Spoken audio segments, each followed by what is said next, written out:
الحمدللہ آج کے اس پروگرام کا عنوان ہے ڈالر کا ڈاکہ اور اس کا حل، 10واں حصہ۔ اعوذ باللہ من الشیطان الرجیم، بسم اللہ الرحمن الرحیم۔ الصلاۃ والسلام علیک یا سیدی یا رسول اللہ وعلی ازواجک و اصحابک و آلک یا سیدی یا حبیب اللہ۔ الحمدللہ لاہور شہر میں آج بروز پیر 14 رجب 1444 ہجری اور 6 فروری 2023 عیسوی کا دن ہے۔ پچھلے پروگراموں میں جو بات چلتی آ رہی ہے کہ ڈالر اور ڈاکہ اور یہ ظالم سامراج کا جو عالمی ڈاکہ تھا کولونیلزم کی صورت میں، اس کا تسلسل آج بھی دنیا کشمیر جیسے مسائل، فلسطین جیسے مسائل اور بینک جیسے مسائل اور میڈیا جیسے مسائل کی صورت میں دنیا آج بھی یہ سب پریشانیوں کو بھگت رہی ہے۔ تو ان کی جڑ کو سمجھنا ضروری ہے، پھر ان کا حل بھی سمجھ آ جائے گا۔ حل ابھی بھی ممکن ہے اور قرآن و حدیث میں موجود ہے، صرف ذرا سی نیک نیتی سے اس کو لاگو کرنے کی، امپلیمنٹ کرنے کی ضرورت ہے۔ حل موجود ہے۔ پہلا حل تو پچھلے پروگراموں میں آپ کو یہ بتایا گیا کہ بینکنگ سسٹم ٹوٹلی ختم کرنے کے لائق ہے، کیونکہ جب صدیوں سے مسلمانوں میں بیت المال کا تصور موجود تھا اور ہے اور رہے گا، تو اس بیت المال کے مقابلے میں اسٹیٹ بینک کو کھڑا کرنا یہ بہت بڑا دھوکہ تھا، اور اس دھوکے کو آج دنیا محسوس کر رہی ہے۔ تو پھر دوبارہ سے یاد کروا دیا جائے کہ جب برطانیہ نے اور یورپی سامراج نے بندوق کے زور پر ساری دنیا پہ ڈاکہ ڈالا تو وہ ڈاکو تھے۔ تو ڈاکوؤں کا اعلان کردہ بال فور ڈیکلیریشن قانونی کیسے ہو سکتا ہے؟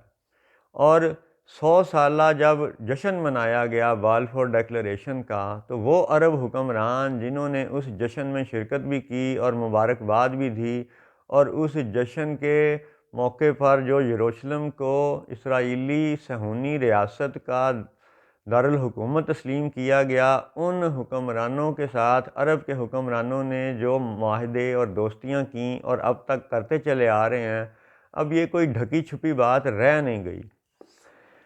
اچھا، بال فور ڈیکلیریشن اگر غیر قانونی ہے تو وہ اس لیے غیر قانونی ہے کہ وہ ڈاکو کا بنایا ہوا ڈیکلیریشن ہے، وہ ڈاکو کا اعلان ہے۔ بال فور ڈیکلیریشن اس لیے غیر قانونی ہے کیونکہ برطانوی سامراج کا ڈاکہ ساری دنیا کے عوام مانتے ہیں کہ وہ ڈاکہ ہے، وہ بندوق کے زور پر جبر تھا۔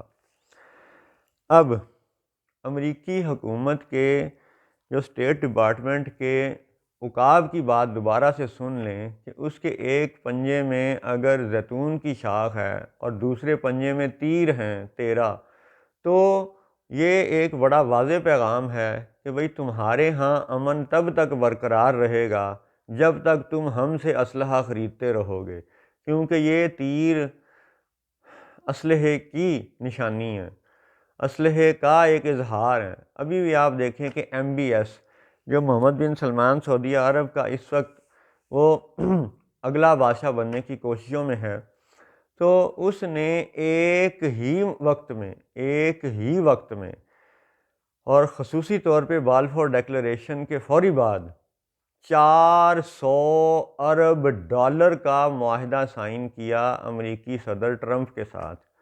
اب وہی عرب حکمران جو یک مشت امریکہ کے ساتھ 400 ارب ڈالر کا معاہدہ سائن کرتے ہیں ایک نشست میں، وہی عرب حکمران جب پاکستان جیسے غلاموں کو 3 ارب ڈالر کا قرضہ دیتے ہیں تو سود پہ دیتے ہیں، اور یاد رہے کہ سود کا ہلکا درجہ بھی ماں سے زنا کے مترادف ہے، اور یہ بات جماعت اسلامی کو اس وقت یاد نہیں آتی کہ جب وہ پاکستان میں عید میلاد النبی کے موقع پر اپنی سیاسی ساکھ بحال کرنے کے لیے سود کے خلاف بینر لگاتے ہیں، تب انہیں یہ یاد نہیں رہتا کہ ان کو چندہ دینے والا آل سعود گروہ وہ پچھلے 92 سال سے سعودیہ عرب میں سے سود ختم کیوں نہیں کر سکا، کیوں نہیں کرنا چاہتا۔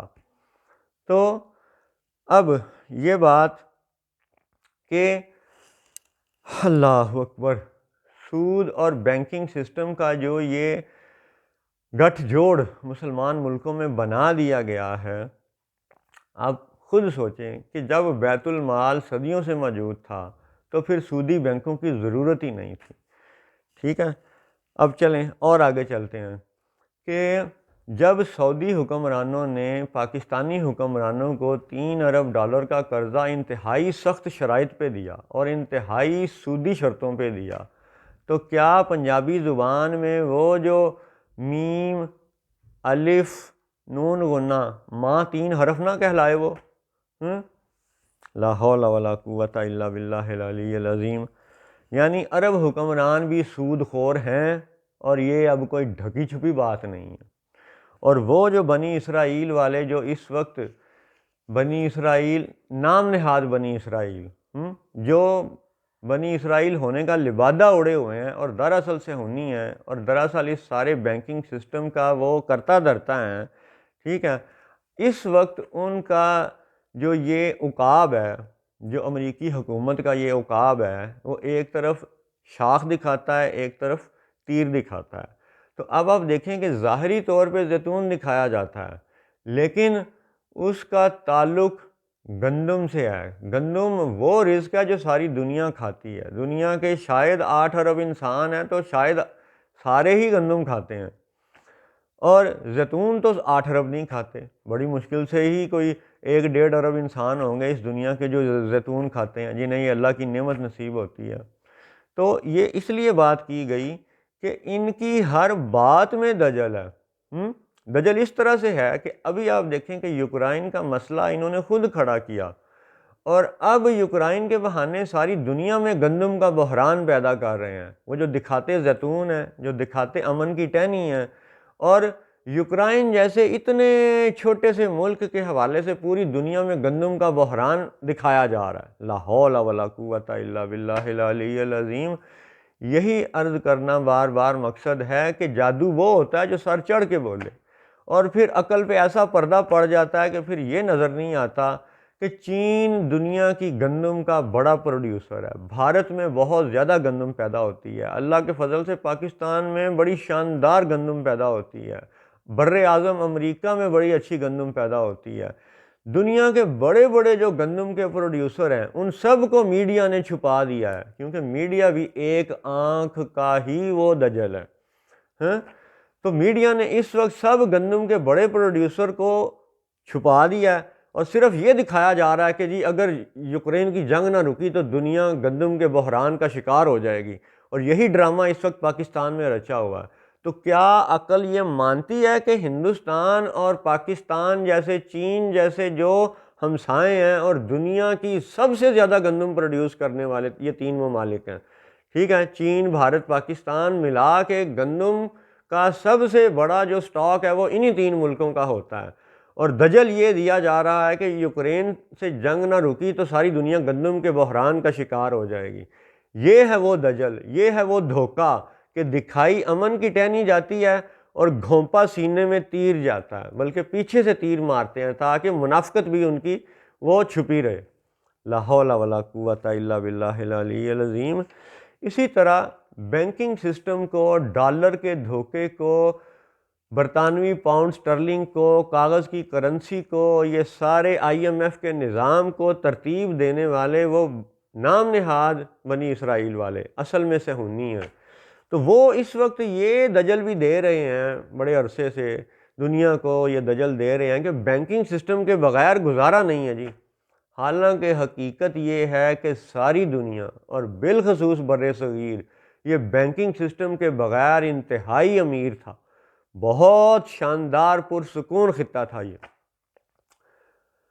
یعنی سونے کی چڑیا اگر کسی علاقے کو کہا جاتا تھا تو وہ یہی بر صغیر تھا.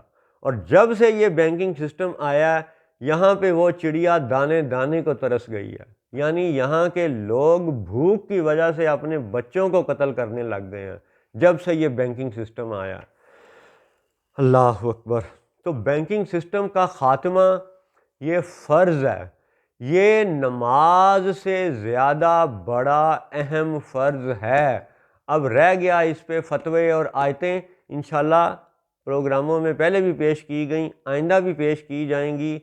آج کی اس پروگرام کی آیت ہے جی سورہ بنی اسرائیل، وہ جو بینکنگ سسٹم کے کرتا دھرتا ہیں اور جنہوں نے سب ریاستوں کو بنا کر وطن پرستی کا یہ بت ساری دنیا میں گاڑ کر اپنے سہولت کار جو سر سید احمد خان جیسے بٹھا دیے ہیں ساری دنیا میں اور بینکوں میں، اور ان سب کا تماشا جو یہ بینکنگ سسٹم کی صورت میں جاری ہے، انہی کے نام پر جو بنی اسرائیل کے نام پر صورت ہے قرآن پاک میں 17 نمبر صورت 34 نمبر آیت، تو اس کا ایک حصہ یہ ہے جی کہ اعوذ باللہ من الشیطان الرجیم وَأَوْفُوا بِالْعَهْدِ إِنَّ الْعَهْدَ كَانَ مَسْئُولًا، اور عہد پورا کرو، بے شک عہد سے متعلق سوال ہونا ہے۔ اب بات یہ ہے کہ حکمرانوں نے، خواہ وہ دنیا کے کہیں کے بھی حکمران تھے، یہ اس وقت اس حقیر کے ہاتھ میں ایک پاکستانی نوٹ ہے، اس پر آپ پڑھیے گا تو یہ لکھا ہوا ہے جی حکومت پاکستان کی ضمانت سے جاری ہوا۔ تو جب حکومت نے کہا کہ یہ حکومت کی ضمانت سے جاری ہوا تو یہ حکومت کا وعدہ ہے، اور اگر یہ حکومت کا وعدہ ہے جو کہ وہ لکھ کے ہر شہری کے حوالے کرتی ہے تو پھر اس وعدے کی بھی ایک قیمت ہے، اور اس قیمت کی وفا فرض ہے۔ اس فرض کا اظہار سورہ بنی اسرائیل کی آیت نمبر 34 میں ہے۔ وہ بینکنگ سسٹم جو بنی اسرائیل کے نام نہاد بنی اسرائیل کے قبضے میں ہے، اور ان کے سہولت کار سر سید احمد خان جیسا ٹولہ بیٹھ کر کے جو انہی ڈاکوؤں سے جو معاہدے سائن کر رہا ہے، یہ سب معاہدے کینسل ہونے کے لائق ہیں، یہ سب بینکنگ سسٹم توڑے جانے کے لائق ہے، کیونکہ یہ میم الف نون غنہ ماں 3 حرف کے مترادف ہے۔ اللہ اکبر۔